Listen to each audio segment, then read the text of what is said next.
ভাবিয়ে শোনো, চেষ্টা করছে, এবারটা চেষ্টা করছে। যখন আওয়ামী লীগ ক্ষমতায় ছিল আমার বঙ্গবন্ধু বইলা লোল ফালাইছে।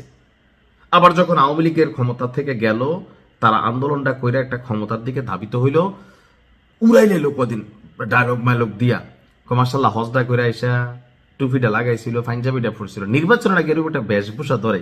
কিন্তু দিন শেষে সার্জিসকে মানুষ প্রত্যাখ্যান করে বসে। আমি যখন নিউজটি করছি, এখানে আপনারা জানেন যে আমি যদি একটু স্পেসিফিক বলি, পঞ্চগড় এক আসনে 155টি ভোট কেন্দ্রে ভোট হয়েছে আজকে।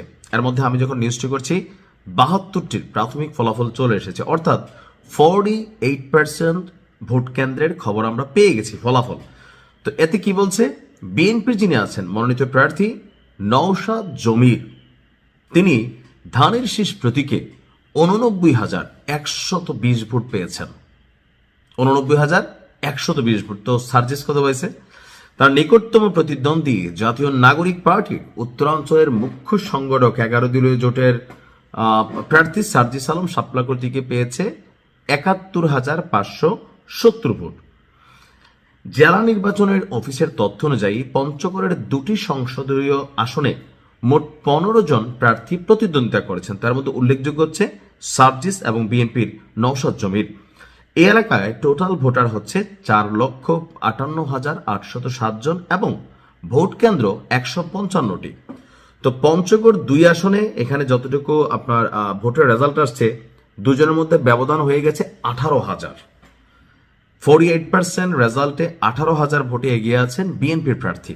তাহলে বাকি যখন 52% ভোট কেন্দ্রের রেজাল্ট আসবে, আপনি চোখ বন্ধ করে মনে করতে পারেন যে এখানে আপনার আরো সার্জিস প্রায় 30 থেকে 40,000 ভোটে হারবে। কারণ প্রেডিকশনটা হচ্ছে কি, যে ধরেন 100, 150, 200, 1000, 2000 এরকম প্রেডিকশন থাকলে আপনি একটা আশা করতে পারেন। কারণ কেন্দ্রগুলো হয় কি, যে প্রত্যেকটা এলাকায় 2-1টা থানা মিলা আপনার এই নির্বাচনী আসনগুলো হয়। সো যে এলাকার কথার কথা, যেমন ধরেন 2টা থানা, একটার নাম এ, একটার নাম বি। তো এখন দেখা গেছে যিনি এ, তিনি হচ্ছেন বিএনপির একজন প্রার্থী, তিনি এ এলাকার। তো বি এলাকাতে তিনি তেমন ভোট পাবেন না। আবার যিনি বি এলাকার আছেন তিনি এতে ভোট পাবেন না। বাট এই ভোটের ব্যবধানটা খুব বেশি হয় না। কিন্তু যখন আপনার দেখা গেছে 72টার মধ্যেই প্রায় 18-20 হাজার ভোটে সার্জিস পিছিয়ে গেছে, বাকিগুলোতে সে পিছিয়ে যাবে। তবে একটা কথা কি, আমার মনে হয় যে এনসিপিকে মানুষ অপছন্দ করার পিছনে যেই কয়েকটা ক্যারেক্টারের দ্বিচারিক চরিত্র জনমনে প্রশ্ন তুলেছে, পাকনা পাকনা কথার মধ্যে সার্জিস অন্যতম ছিল। কারণ ও যে আওয়ামী লীগ সরকারের সময় এরা কিভাবে মিশে গেছে, কিভাবে লোল টোল ফালাইছে, কিভাবে স্টেটাস দিছে, আবার এই মানুষগুলাই যখন সরকার পরিবর্তনের পর বা এই আন্দোলনের মুখ্য নায়ক হিসাবে ভূমিকা পালন করছেন, কপালে কপালে ডিবি হারুনের অফিসে কিন্তু বিরিয়ানি টিরানি খাইয়ে স্টেটমেন্ট বদলাই ফেলছিল। আমরা জানি এটার পিছনে জামাত তাদের কি বলে যে দক্ষতার মাধ্যমে সরকারের পতন করাইছে, তারা সামনে চলে আসছিল, নয়তো এই সার্জিসকে বাত্তি দিয়ে খুঁজে পাওয়া যেত না।